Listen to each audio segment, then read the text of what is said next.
Our last speaker in this session is Martina Rynne. Excuse me, I've had a terrible cough today. Martina is the project leader on the Brothers of Charity Clare Family Focus initiative, which is also a Genio-funded initiative. So I would like to introduce Martina as our last speaker on this session. Thank you very much, Martina.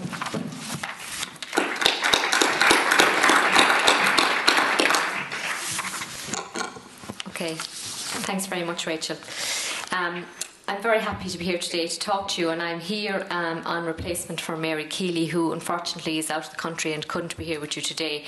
So I hope I will represent her well and represent Clare well in trying to get across what we have done in Clare over the last number of years in terms of bringing about organisational change and where that has brought us to, I suppose, really. So I won't keep you very long because I'm just conscious of the time. So I'm going to focus on initially around the strategies that we've used for change over the last number of years. And just for people in the room who don't know anything about the Brothers of Charity, I suppose, we are one of 6 regions of a national organisation based in Clare, and we are the youngest of those regions, being set up in 1999.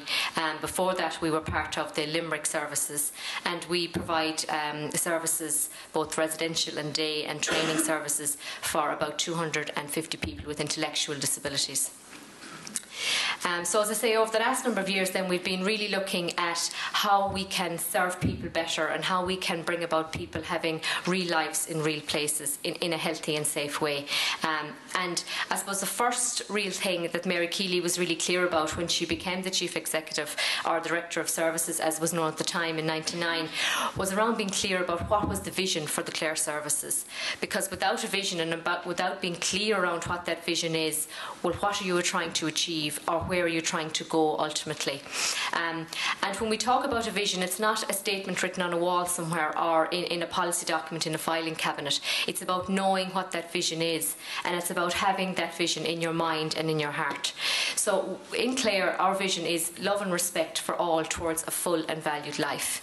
And Mary is a very visionary, I suppose, Chief Executive, and spends a lot of time actually investing her own time personally around training of staff within our services to get the message across around what that vision actually means and how important it is to be in our daily work and how it's supposed to guide us.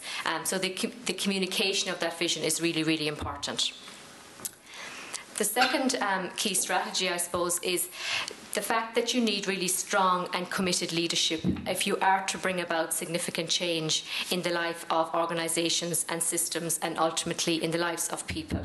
And I'd also add to that as well courageous leadership. And definitely, I suppose from Mary's point of view, very often she would have to make decisions which other people would be questioning her. The HSE, maybe families, particularly when I think back to maybe 2006 when we decided that we were not going to admit any more people to group facilities. So no more people were going to be admitted, if you like, to the group homes or to the sheltered workshop situation. And the HSE been on the phone saying, what in the hell is this about? And families been on the phone being very upset saying, well, where are they going to go? What time is the bus going to come? And then we going out as staff, I suppose, and talking about individual plans and working with individuals in a very individualised way. And that being a very scary time for everybody. And I think without the commitment and strong and courageous leadership, that would have been very easily to back away from that and just go back to what was cosy and easy and nice. So I think that that's definitely something that's very important. The next point is, I suppose, staff from different backgrounds and staff primarily from community backgrounds.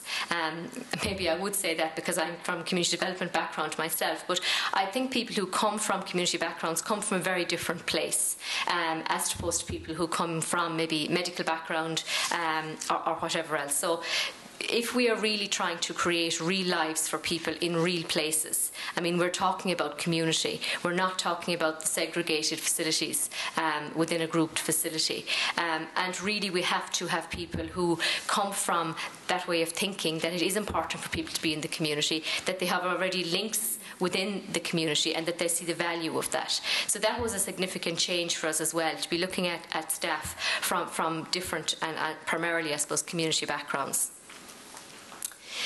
during all this time as well, and I suppose I'm talking about 2004, 2005, 2006, and even before that, we were fortunate enough to come across an international mentor called Michael Kendrick.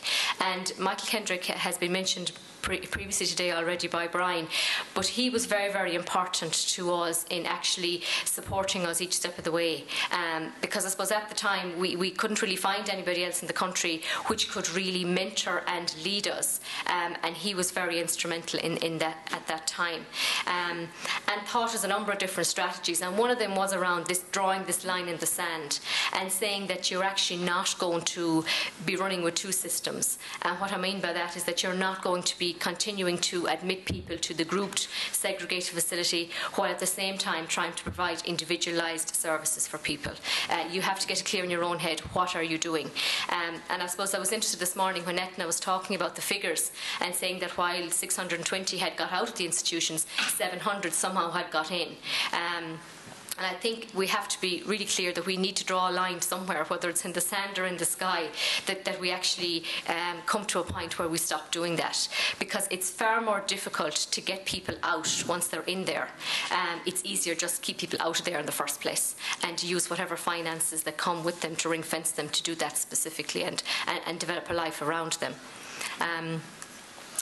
The other thing, I suppose, which has been key for us as in Clare is around staff exchanges.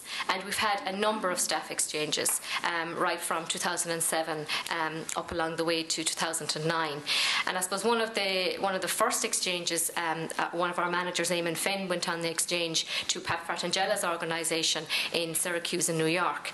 And I suppose came back with a different way of looking at things, really. And you heard from Pat before lunch today. And really came back with I suppose, how Pat was doing things, and particularly we learned a lot around housemates and what that could give to people and how we could support people to live in different situations outside of the group facility. Because I suppose if we were just to look at the figures, if you have a group home of 4 or 5 or 6 people and you were to divide the money equally, even if you didn't have the employment law difficulties, which we do have, would that money be enough to support people to live in their own homes? And Pat already touched on this before lunch. So we were in the same situation.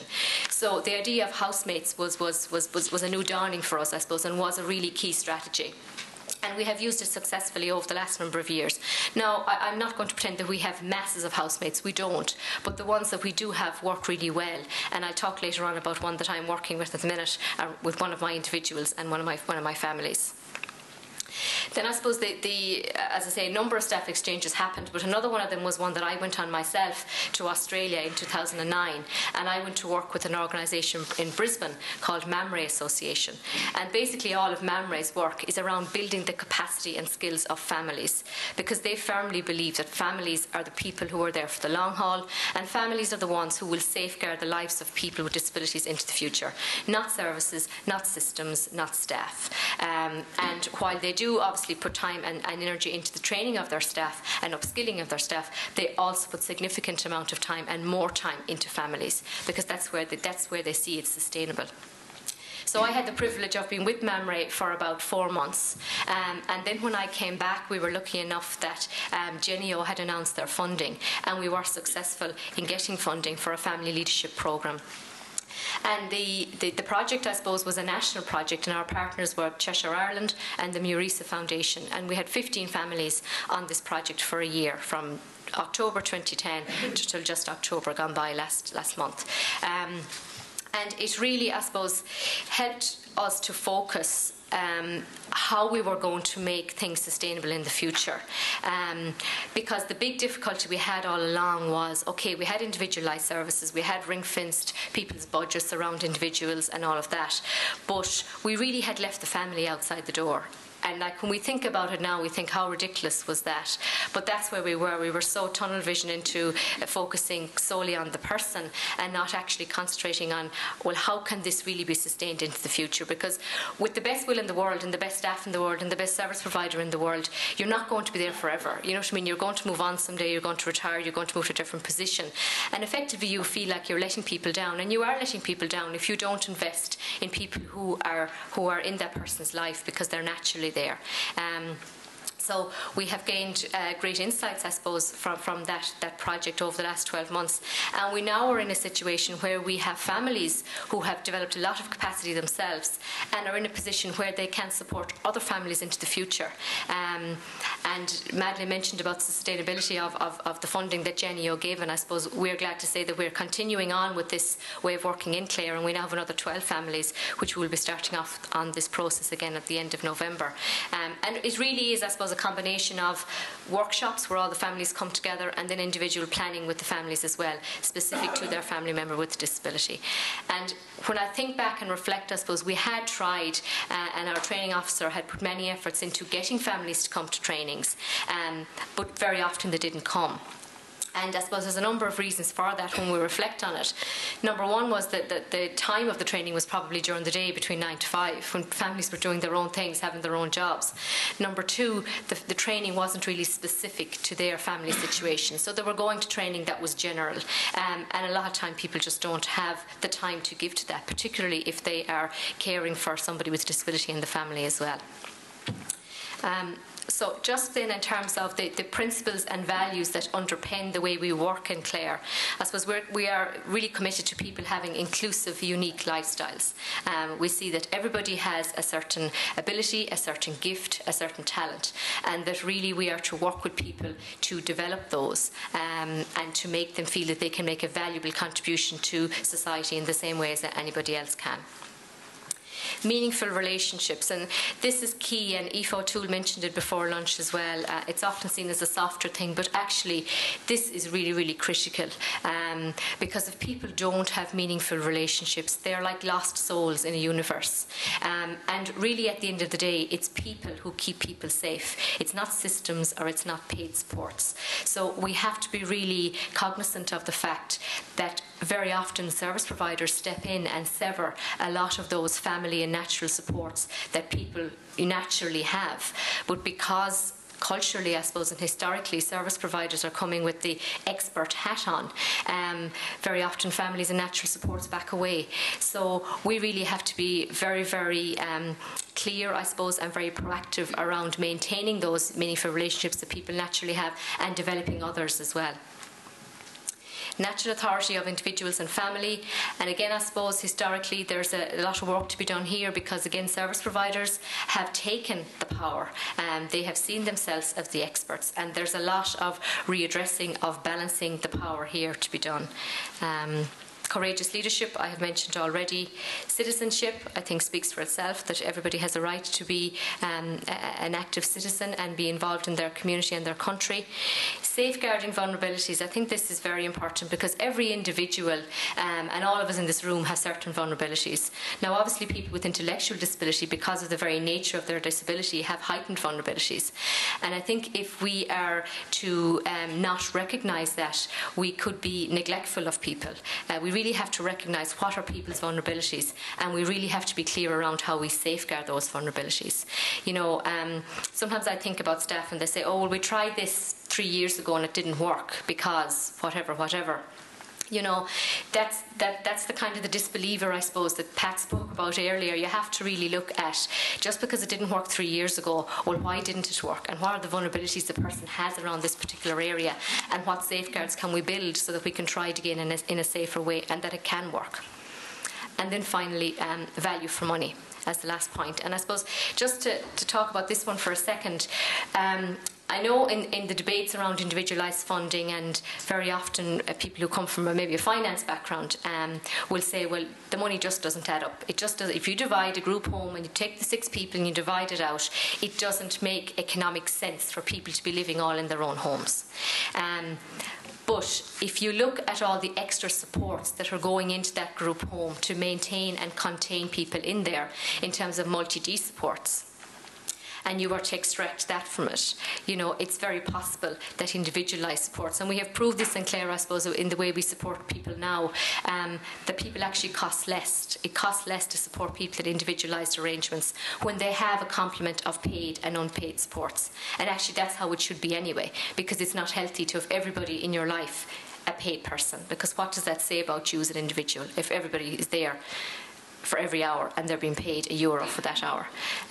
So it's just a different way of thinking. So just in terms of how do we support people to be active citizens, we talk a lot in Clare about valued social roles for people, and this is a big point for us as well. I spoke earlier about people having certain gifts and talents and contributions, and that it's our job to support people to get out there and make those valuable contributions. And really, when we talk about valued social roles, that's what we are talking about. And we have many examples of people being out there giving of their time. These are people with intellectual disabilities giving of their time to their community. And just maybe a few examples. We have a young man called David, and David supports an elderly lady every week to bring in her fuel for the week to tend to her cats or the animals, the household animals that she has. So that's a valuable contribution that he is making to that individual. And they actually come from the same area originally in a rural part of Clare, and they now both live in Ennis. So they have the chat around, you know, the neighbours they used to know, the family connections. And it's a meaningful relationship, number one, but it's a valued social role for David as well, number two. And number three, he is providing a service to an elderly lady who otherwise may be depending on a home help to provide that service to her. Then the next point, I suppose, in terms of community connectors, and I'm not going to say that we have all this right, because we definitely don't, but I think that our support staff who work with people on a one-to-one basis really have to be community connectors. That needs to be their role, and they need to be very, I suppose, aware of the fact that they need to use their hours in the best possible way to ensure that the person is linked into whatever it is they want to be linked into. So, for example, if somebody gets a work experience in an organisation, it often helps if we can say, okay, this person is coming, but they're coming with support. The employer straight away is at ease with that. But we have to be clear, the support worker's role is not to remain in that situation forever, amen, regardless of how comfortable, because there is a conflict here. We have to be aware that, you know, these are euros, these are hours, these are people's resources, and we have to be mindful of using them in the best possible way. So we have to be clear with support staff that they're going in to support somebody in a work experience situation, and that they fade back gradually as the person becomes comfortable. And that's their job, actually, to make the person comfortable in that situation, not to remain glued to the hip of that person for the next 6 weeks or whatever length the work experience may last. And we haven't got that right, and we need to do a lot more work on it. We're doing it well in some places, we're not doing it well in others. But I suppose the key thing is that we have to avoid segregation, have to avoid special, and we have to avoid the medical model. So we really need to look to people being community connectors. And the final point is around building capacity within communities and families. And I suppose I spoke earlier about the capacity building, and I'll just talk a little bit about two examples of families who I worked with for the last year around this project, which was called Family Focus. And the two individuals, the first person is a guy called Eddie. And Eddie is a young man. He's the oldest of 4 in the family, but in many ways he's the youngest because he still remains at home with his parents. And we're at a point now where he's quite capable, he's quite able.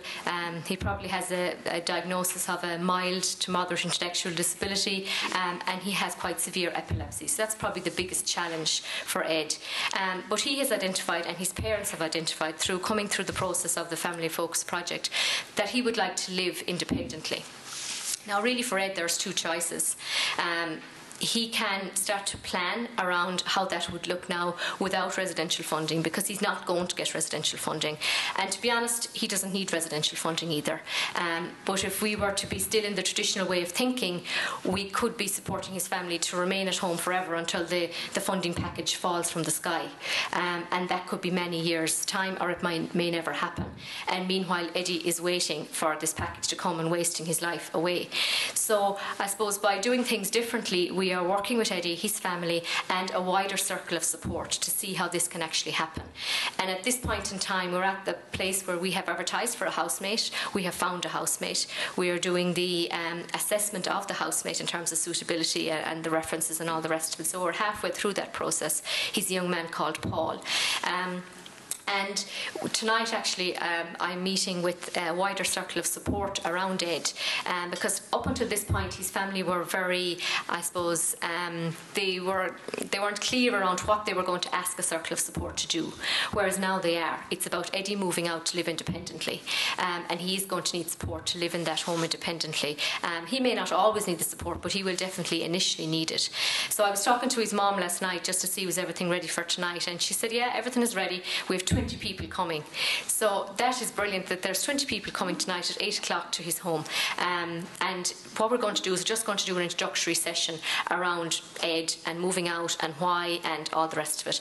And then we're going to set a time for 2 weeks' time where I will come back again, and those who are interested in being involved and spending whatever it is, a night a month or 3 nights a year or whatever with Ed in his own home, can volunteer to do that.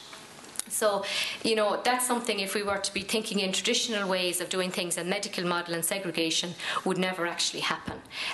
So it just opens up different things. And then the other family that I work with is a young woman called Gabrielle.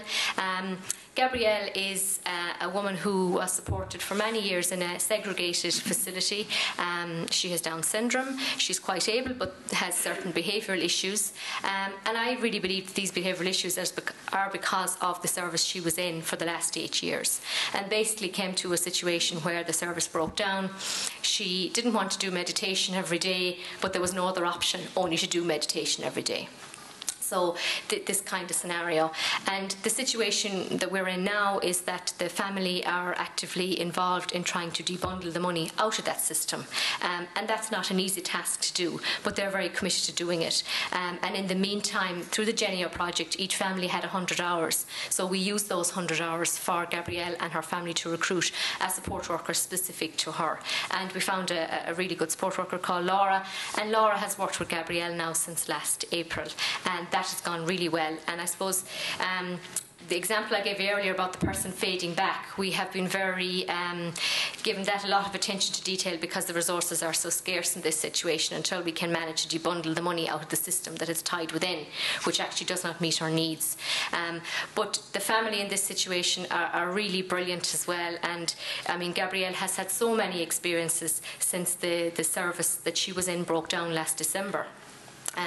She has worked in a number of different restaurants, children play areas, and now just last week she has got work, and it's actually work in a Gaelscoil in the canteen area, where she will attend to the staff canteen and also set up classrooms for teachers. And she's really excited about that, and she actually loves work, and she comes from a family whereby lots of her brothers and sisters and mum and dad would be business people themselves. So she has that ingrained in her as well, and now she sees that she's going out to work and she's doing something very valuable. So it's a long way from where she was at last December. But we have a long way to go as well in terms of unbundling finances and resources and all the rest of it. So they're just two examples of, I suppose, how we're supporting people differently. So then just some conclusions. Individualised funding, I believe, and we believe in Clare, that individualised funding is really necessary to give power back to people. There's no doubt about that. I mean, I think at this stage, service providers are really holding people to ransom because we've got their money. Their money is going in to pay wages. And I don't know what the answer to that is. I don't know if anybody has the answer to it. But definitely it's something that needs to be looked at really, really I suppose clearly and have a clear pathway around it. The other thing that I was interested this morning from both Martin and Brian was around the investment in families and individuals, and I can just see from the Family Focus project, it was only a 12-month project, but I will continue to work with the families like Eddie's and Gabrielle's who are still wanting to pursue different areas. But I think that the capacity building of families is really, really important, because otherwise we are in the place where families will just go back in and buy the same thing, and they don't even know what that same thing looks like because they don't think they have the authority to ask, and also they're afraid to ask because of the circumstances or the economic climate that we live in. If they ask too many questions, are they going to be seen as the pain and the awkward parent? And probably if service providers are realistic, they are going to be seen that way. So I think there has to be a large investment put into individuals and families to imagine something very, very different for people, because otherwise individualised funding won't bring about the great lives that it really has the potential to bring about. The second point is the role of services will have to change. You know, we will have to look at ourselves, and we will have to see and recognise that we can no longer hold all the cards, we can no longer hold all the power. We will have to work with families in a much more enabling, facilitating way, rather than coming to the table with we know everything, because that's how we have come to the table. And we really need to change that focus and, as I say, become an enabler and a facilitator for families, because at the end of the day, if we are really committed to people with disabilities having good lives, and particularly people with intellectual disabilities, because they don't have the ability themselves, like people with physical disabilities, to talk up for themselves and to advocate for themselves. It is going to be through their families and through people who are closest to them in their lives. And I really think that because people with intellectual disabilities don't have that voice and don't have that ability, that's why we still have this situation. You know what I mean? We have a very different situation for people with physical disabilities. And if we're to get to a much brighter place for people with intellectual disabilities, their families are going to have to be the ones who are going to have to be doing a lot of the advocating. Just the final 2 points. I've said this already. People keep people safe, not systems or services, and I firmly believe that. And then culturally, I suppose, I think we have come a long way, but I also think culturally we have a long way to go. I mean, I still meet, I met with a mother 2 weeks ago, and I was telling her about the Family Focus Project and the second round of it, and, you know, and she was saying to me, well, Martina, I hope you're going to help me to get the residential place, and don't you have a group home that you can get a bed for my son? So while we have come a long way, we have a long way to go as well. And I suppose having to sit down with that mum and explain to her why we thought as service provider that wouldn't work and why it hasn't worked, and just reassuring her that we would work with her to plan something different. So I do think we have some way to go, but I think that we can get there if we are committed to it. And we have to be aware as service providers to get away from this dependency culture, because we have got ourselves into a situation whereby families are so dependent on us, and without building the capacity of people to be, you know, more independent, we really are setting ourselves up to be in a place forever, which obviously is not going to happen or not going to last either. So thanks very much.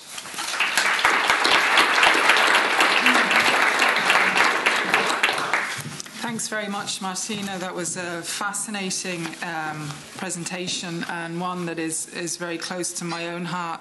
And we heard from Martina the importance of leadership. Indeed, the 3 themes, the resounding themes from her presentation, I think, were leadership, community, and the importance of family. And she described the situation in the Brothers of Charity in Clare, where what they are doing and what they're succeeding in doing is premised on a clear and pristine set of values, and that their CEO, Mary Keeley, is a very visionary leader who has a family-centred community orientation, and from that orientation and from the perspective of those clearly articulated values and vision, has been able to drive her organisation through some very choppy waters. So Martina then stressed the importance of looking at new types of recruitment, that we need to look outside of the box, as it were, at new types of people from community development type backgrounds, a background that Martina herself is from. And Martina also talked about the way in which the Brothers of Charity in Clare cast their net very wide for mentoring of this change, of this sea change. And they worked with Michael Kendrick, who was able to support them as they drew a line in the sand in terms of their practices as an organisation. Martina also talked about the usefulness and the generosity, I think, of staff exchanges that I think in some cases were up to 6 months in duration. And, you know, that takes a lot to organise. And again, we can feel the leadership and the visionary direction of Mary Keeley behind all of those actions that were very intentional and very reflective and reflexive. Martina talked about capacity building with families, and I'm hugely impressed by this story of leadership and the journey back to community and to people's roots. I've just been given a note here, okay, so I'll wrap up now by saying, as Martina said, it is people that keep people safe, and it behoves us to remember that today. So what struck me about Martina's presentation is that she really understands and indeed inhabits community, and it was a joy to listen to her, that she really takes up her role and takes up her leadership without overstating her importance in people's lives and indeed in families' lives.